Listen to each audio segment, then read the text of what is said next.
voilà. Merci beaucoup à Christian, merci aussi Nalilo Nyoso Pimouza, déjà. Papa, on a Deko Jérémy qui est là. Voilà. Alors, émission de Busso et Bandi Sika, on va quand même Banda. Déjà, tout Bandi, on a représenté nous déjà l'équipe Mobimba, on a ça, on a Lilo. On a si ma caméra, oui, on a Jérémy qui est là. Jérémy qui est là, Azana Busso, le loyer, Aza, la Sima, il y a ma caméra. Pourquoi pas, la régie, on a Christian Kadi, non? La régie, on a Christian Kadi, il y a un gars pour balancer, ma image, on a Busso, il y a déjà un plateau. Tout le monde a un peu, tout découvrir, bon.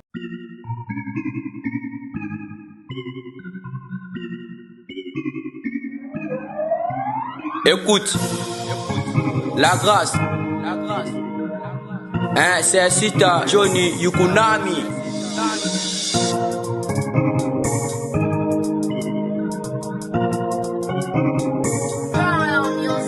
Je ne peux pas parler des noms de Jésus sans pour ta parler de sa grâce. L'ex n'est pas venu pour abolir, plutôt pour accomplir la loi.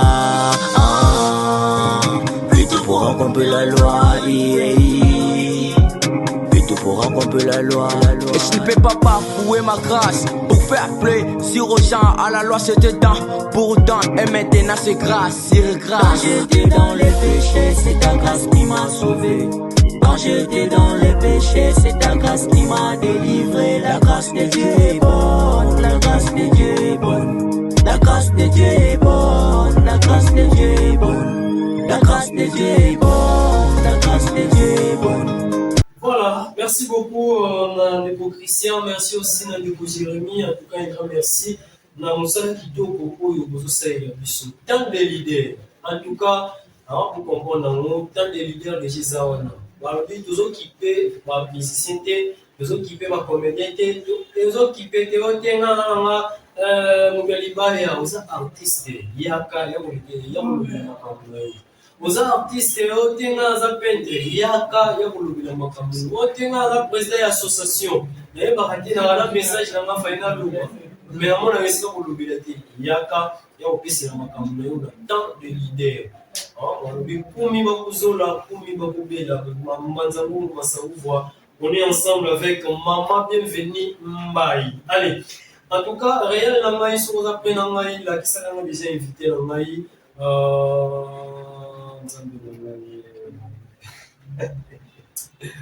Voilà, merci beaucoup et ça va bien et ça va bien. Ceux qui donnent un ballon bénin, il ça va bien à on a plateau la biche. Kabuka, anti musika, pour valoriser art na bango, pour penser la makamu na bango. Pourquoi pas te remercier bango pe? Pourquoi pas te sauver la bango pe? Zala ani. Bonsoir, on est Corredi BGM. Bonsoir, bonsoir.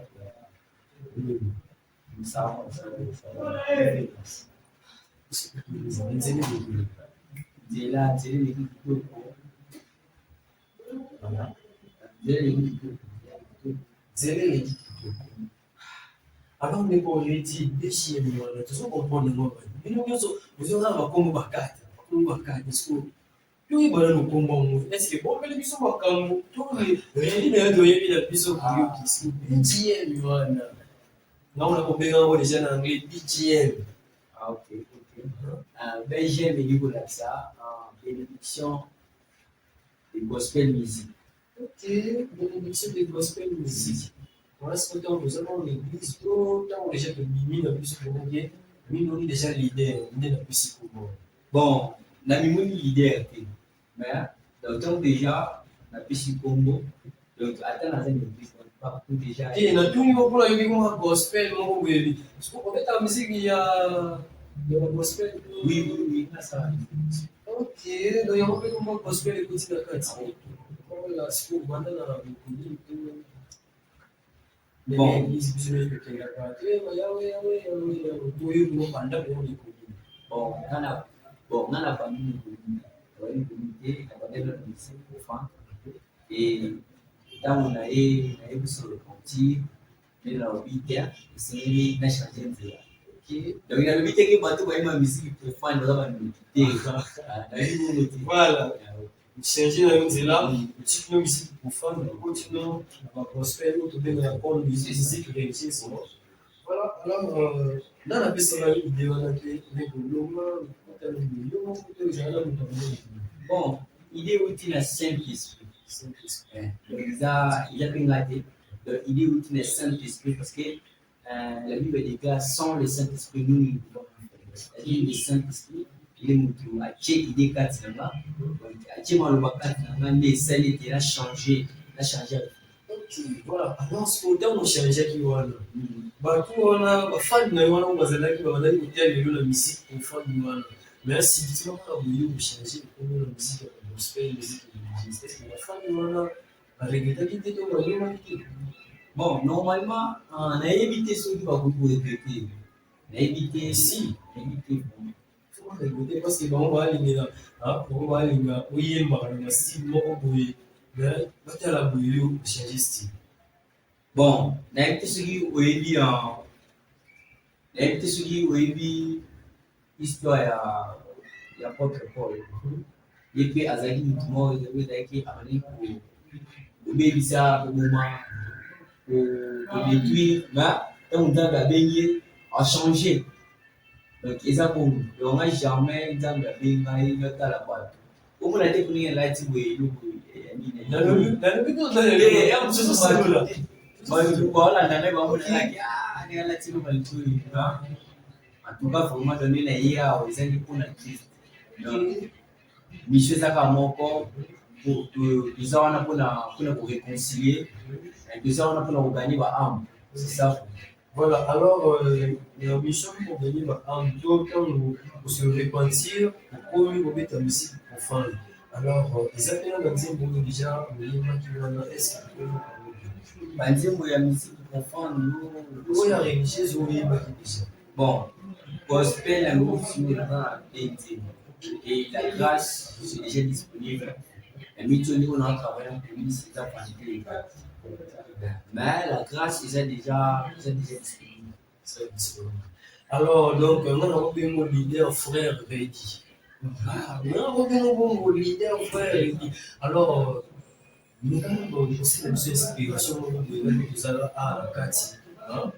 Quand nous avons le voyez qui Saint-Esprit de notre vie, tu rappelles Saint-Esprit on a pu inspirer notre nom et le comment. Ok. Je ne peux pas parler le nom de Jésus sans pourtant parler de sa grâce. Le Christ n'est pas fini pour abolir, plutôt pour accomplir la loi. Plutôt pour accomplir la loi. Plutôt pour accomplir la loi. Je ne peux pas bafouer ma grâce pour faire plaisir aux gens. À la loi, c'était dans pourtant et maintenant c'est grâce. Quand j'étais dans les péchés, c'est ta grâce qui m'a sauvé. Quand j'étais dans les péchés, c'est ta grâce qui m'a délivré. La grâce de Dieu est bonne, la grâce de Dieu est bonne. La grâce de Dieu est bonne, la grâce de Dieu est bonne. Oh, la grâce de Dieu est bonne, la grâce de Dieu est bonne. Seigneur, s'il te plaît, donne-moi ta main, parce que j'ai appris que c'est toi les chemins. La grâce est une faveur pour que nous soyons agréables à Dieu. Quand j'étais dans le péché, c'est ta grâce qui m'a sauvé. Quand j'étais dans les péchés, c'est ta grâce qui m'a délivré. La grâce de Dieu est bonne. La grâce de Dieu est bonne. Donc c'est ça. Voilà, merci beaucoup. On a indiqué, nous sommes bien et aujourd'hui, téléspectateurs, on a des téléspectatrices, bangonné, nous pouvons bangonné, nous pouvons s'alarguer, va soutenir, va passer la bonne moment. Alors, quand on s'y va, nous avons la gospel, nous y la gospel. Est-ce que changement peut s'arrêter par rapport à nous s'arrêter dans le nom de profane, nous y dans le nom de gospel. Changement s'arrêter. Oui, changement les alliés. Changement les alliés parce que biso bateau de nouvel Jésus. Tu n'as pas eu un nouvel Jésus donc la montée c'est que en salle le Saint-Esprit changement les alliés. Changement les alliés. La moto a aimé là. Bon, biso nous sommes tous artistes on a moqué. Mais tout ça est style mon côté. Au fond, gospel. Donc mutu ayembela nzambe na lolenge oyo esengeli. Donc changement oza. Merci beaucoup. Alors, mais quand vous le moment les Camerounais, maman ou papa, tu peux pas bilinguer ni tu vas biso, oyo balobaki bango yembela musique mo kibi, c'est que bango qui fait, bango yembela musique nzambe. Est-ce que musique nzambe ça là? Bon, le dans le bagage, mon pied, le dans le exemple. Donc, bateau va mettre la musique profonde. Là, bateau va mettre la musique gospel. Donc, bisogno so, tout ça dans mon kili. Bisogno so, tout ça dans mon kili. Mais différence c'est ça, la musique gospel, la musique profonde. Mais le problème est que mutuye moko ba bisaka yete oh te longwa kini buite osala ndenge nzambe wa mimilité, c'est-à-dire ton mutuye moko azui déjà mokano na ya kosala musique profonde batika ya ça parce que mutu ko changer la vie donc isa pambaté donc c'est le Saint-Esprit. Donc oye ma musique religieuse, oye ma musique typique, donc différence c'est ça dans le bon différence c'est pour ça là parce que gospel notre fan na lobaki izane ngo non ndenge bato bashishaka ke tala ndenge za tala ndela teline tala suki na et pour nous juger comment ils a erreur parce que biso peut tout donc baptiste comme ça une baba gospel rap pour la banabi le kids bakas bloom c'est comme moni boy de côté les gars boy malo donc pour la vraiment donc ça on a problème. Voilà, merci beaucoup Ndeko Redi BGM donc tokene malembe alors passage na yo na mbanza mungu nini ko interpeller ba jeune wana tantôt be na souci wana ba yemba pe lo la yo ba ngope ba la denzela ndeti ndenge yo la denzela yo nini ko ba jeune ok o ngalingena lo bakaka message na misali donc ndenge na yeboye ils ont appelé donc tant que vous allez pour le combo et Jésus dans mon c'est-à-dire ils ont pas battu il faut au bénéficier parce que les gens quand c'est ils allaient pour le bailler celui qui est Dieu écoute donc bateau bazo la nangai donc bayo ka message na ngizake donc nzambe azobenga biso la grâce de Dieu est bon donc grâce ils ont montunyos grâce ils allaient faveur la loi nous allons qui n'a dans pourtant ce qui on l'a dit bien dans le but à la loi c'était dans pourtant et maintenant c'est grâce donc à la loi ils allaient qui nous abandonner pour pousser na epai ya nzambe donc ils allaient qui passe mingi au sein loko bon bomayo mais la mito tous en grâce donc Jésus Christ a profit pour na masum na biso on a le but la grâce est une faveur pour nous pour que nous soyons agréables à Dieu donc c'est ça vraiment okay. Voilà, merci beaucoup. Naïbi qui est tout qui est bien vraiment quand on est biso BGM à pour le bien d'amour. Donc il comme nous en andao pour hésiter à battre. Donc on a souci, on a ma qualité, on a ça là, on et ça là bien et ça là qui tout pour casser. Alors on découvre BGM il qui sent pour plus que je ni. Tantôt mon bureau pas en mandamu assez bien là il m'a ndenge voyez bientôt manzela oyo la dimaye parati. Donc, ok. Donc, bateau va s'appeler Kouimba, Dinga Noïba, donc d'abord il a raté. Attendez qu'ils sentent tout le monde. Parce que, bisous qu'on a qui sentent tout, musique gospel vraiment, donc ils ont vraiment ils ont menacé. Donc, dans le baquet, ils ont, bon, bah, rappel gospel, bah, ça y est. Mais, donc, dans le monde, on a regardé, on a mais qui peut le donc bateau pe bozana mbanza mungu partout bisika na subula nanga yumtu wana posa oyiba musique gospel toyo poyebi bozana posa obana kusala ya mouvement malamu numéro nanga ezali 089 04 47 107 na bandeli lisusu 089 04 47 107 na YouTube nazali ubetika ka Redi Page officiel na ba réseau tout Facebook, Redi BGM toujours officiel. Donc partout où nous allons.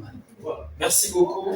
Babi, betela la bakombo wana. Joyeux yom tous en souci wana. Yom to lingi, oye Mbappé. Nous allons poso yem na no bena polo. Yaka. Mutena na son numéro Benga Isabelle. Alors, on est pour les 10e. Est-ce que ce qui église mon c'est peli et bengi salut? Vous allez après déjà tout, vous allez en avoir. L'idéal au bima bomoti. L'idéal va bima faut bouiller. Est-ce qu'il Bon, normalement, eza musala ya nzambe. Hein? Donc, na yo moko déjà donc église moko tout mutu moko tout frère moko tout sœur moko. Donc Obeng c'est déjà un artiste. Obeng ça est soit na manifestation moko. Donc mai kozanga te. Yo moko déjà donc il faut déjà oui. Donc mai kozanga te parce que ce que Obeng singai pour na micho nan vraiment to kumba grand. Ce que Obeng singai qui ou a Obeng singai na buku ya ulibali ni artiste wana buku mais tout c'est l'ensemble dona posa to bali ba ah ngana kuya kuna na posa nele kisaka message à travers un zéro. OK mais yo mo déjà on comprendre pour na pris une fixité on a pour fixer les donc pour le comprendre l'idée alors libre merci beaucoup alors message à ceux qui peuvent comprendre na bana mwanzamo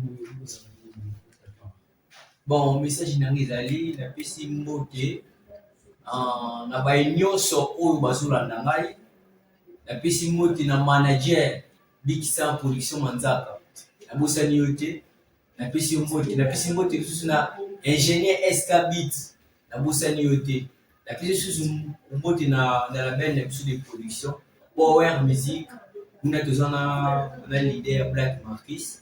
La PCB Bambote et donc c'est ça. Voilà, bon maintenant Bambote, mais avant tout, au pesa Bambote, on a tous le yembo wana, le yembo na yo, le yembo na ko bisha ba wala accès. Tous le yembo wana to yo comme tu voilà message dans nzembo wana. Si réellement vraiment leader Ready BTM a osaye la pena maluba ko wa. Mwana bino tous na nzembo.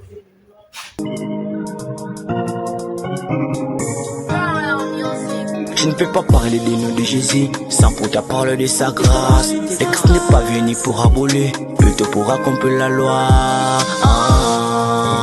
Plutôt pour accomplir la loi. Plutôt pour accomplir la loi. Et je ne peux pas bafouer ma grâce pour faire plaisir aux gens. À la loi c'était temps, pourtant et maintenant c'est grâce, c'est grâce. Quand j'étais dans les péchés, c'est ta grâce qui m'a sauvé. Quand j'étais dans les péchés, c'est ta grâce qui m'a délivré. La grâce de Dieu est bonne, la grâce de Dieu est bonne. La grâce de Dieu est bonne, la grâce de Dieu est bonne. La grâce de Dieu est bonne, la grâce de Dieu est bonne. Voilà, merci beaucoup. Tokyo Yoka, le Yembo Yakitoko, Yandeko, BJM, la grâce. La grâce est bonne. Il y a un peu expliqué sur la grâce est bonne. La grâce est bonne, la grâce est bonne. La grâce divine. Donc, vous avez la raison pour le monde en télévision. Bon, on a surtout parce qu'on a grâce, on a la grâce, il y a un où tu peux expliquer, ah, on a eu la loi, on a eu la grâce d'expliquer. Dans la loi, il faut que tu vas coucher et pas un zam. Donc, on a un sacrifice, on a un donc, on a un méca, nous sommes encore morts, donc, il y a bon. Mais la grâce, il a dit une zam, parce que quand c'est dit une zam, il est approché pour que ça s'aille un peu. Ok. Voilà, merci beaucoup Neko Ready BJM. Donc, Nzembwana, il s'est bien, il s'est Kitoko. Alors, continuez le message, je fais ça à Wanamanzamou pour retenir Nini et vous rappeler le numéro de téléphone, Bambote, tantôt dans les réseaux sociaux, de vous retrouver dans les réseaux sociaux pour assurer un contenu comme ça. Ah, ok, il y a un monde à lobby, donc on va résoudre tout dans sa ligne. Petit cas, Ready BJM officiel, partout dans YouTube, Facebook. Na bandeko oyo bana pusa ya ku soit ya koyekola gospel pe ba o pe ba ya basala ka me ba yeba ka ndenge nini donc vous contactez ngaka na 089 04 47 107 na bandeli lisusu 089 04 47 107 pe nazali koloba boye lisusu donc bobosana te ngonga diplôme toujours préparons toujours avec artiste skill. de se préparer mon diplôme peut ézouer. Peut vanité des vanités. Et outil na Ecclésiaste 1:1. La bande dit les alliés en Salomon. Alors qu'il vanité des vanités, donc tout passera, mais la parole de Dieu ne passera pas. Donc, vanité des vanités. Donc, oui, bon, on a posé ça, vanité des vanités, il faut l'accéder. Par contre, dans les réseaux sociaux, donc, même dans les pages, donc, on a déjà la nuance parce que nous, on a posé ça, l'extra message. On a changé un peu mal. C'est bon, est-ce que nous sommes sur le texte de bon, on peut tâter parce que si on a déjà vraiment on a évidé. Donc, il y a un moment donné, on préparé. Il y a un moment donné, on travaille. Puis affiche de Jésus. La plateforme. Voilà, merci beaucoup. Peut-être quelques mots et que ça bien être bon. Ok, on a pêché une moto dans manager Big Sam, production Manzaka, na Bosani Yote. Ingénieur SK Naga, na Bosani Yote. Puis na pêché la belle, la mission, la mission, la mission, la moto poème, musique production. Leader Black Marquis. Et na pêché sur la moto de la famille Bouka, les STZ. Mais partout vous allez pour l'angangaï, la pêché sur moto donc. Pour ce nangai, les alliés nous vont changer. Ministère dans ma piscine, ils avaient quoi battre rap et mais la rap pour un message les cas pour réconcilier, pour soulever couper, pour soulever wana te pour les gars même na ba site mususu, orphelinat pour visiter donc tout le monde est là quand un jour après ça soit en qui pour tout ça la religion. Voilà, merci beaucoup na passage d'ailleurs. En tout cas un grand merci. Alors il y a Christian Kadi. Tous on a un peu pour libérer Bandeko. Azonga, Akimia, parce qu'il y a Boine Zalaka. Petit Moussika, Yekinoa, on va y un message de bon. Est-ce que vous avez voilà, merci beaucoup pour soutenir Bango Kaka. Vous pouvez la minoa, vous soutenir Bango et ça bien. Vous produire Bango en tout cas. Peut-être un message à ce moment. Ok, voilà. Quand on a le soutenir Bango, on a besoin de soutien à Bino pour m'attaquer. N'est pas dans total à m'attaquer ça bien et ça qui. Excusez, je dis message à Souka. Qui a envoyé moment parti musique à Emmanuel. Toki na na lingane Congo. Toki.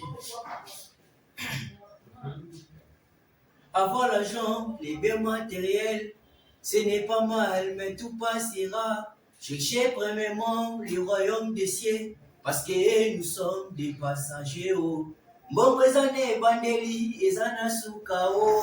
Oh. S'il y a vu des riches, c'est sur cette terre, mais tout n'a question, Bakenda Wapio. Laissez l'orgueil, soyez modèle, obéissez à Dieu, tout est vanité. Vanité de vanité, oh, tout est vanité. Vanité de vanité, oh, tout est vanité. Dieu t'appelle, tu ne réponds pas, parce que tu es trop aveuglé dans les mal. Voilà, nous sommes dans les mal. Bombanda, voilà, pour et si là, pour ceux qui s'y on va nous dire, pas téléphone, enregistré. Donc voilà. En tout cas, un grand merci. Moi, je suis souka sika wa papa na manzano, mpe bana kisanga précisément na kanda ba kutala yo. Moi, le bana yo kana ya souka. Ok, le bana ya souka ezaka ka bambosi partout voilà. Et le on va ça, nous trouvons Nzambe abeli donc asalela. Voilà. Merci beaucoup Ndeko Redi BJM. Allez, il y a Christian Kadi sur tous les mêmes moral, tous les moana pour le campanana Ndeko BJM.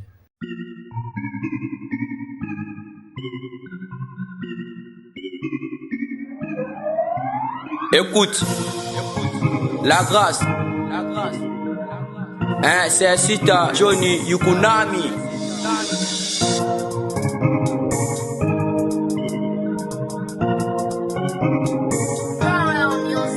Je ne peux pas parler des noms de Jésus sans pour ta parler de sa grâce. Le Christ n'est pas venu pour abolir, plutôt pour accomplir la loi. Plutôt pour accomplir la loi. Plutôt pour accomplir la loi. Et je ne peux pas bafouer ma grâce pour faire plaisir aux gens. À la loi c'était temps pour autant, et maintenant c'est grâce, c'est grâce. Quand j'étais dans les péchés, c'est ta grâce qui m'a sauvé. Quand j'étais dans les péchés, c'est ta grâce qui m'a délivré. La grâce de Dieu est bonne, la grâce de Dieu est bonne. La grâce de Dieu est bonne, la grâce de Dieu est bonne. La grâce de Dieu est bonne, la grâce de Dieu est bonne.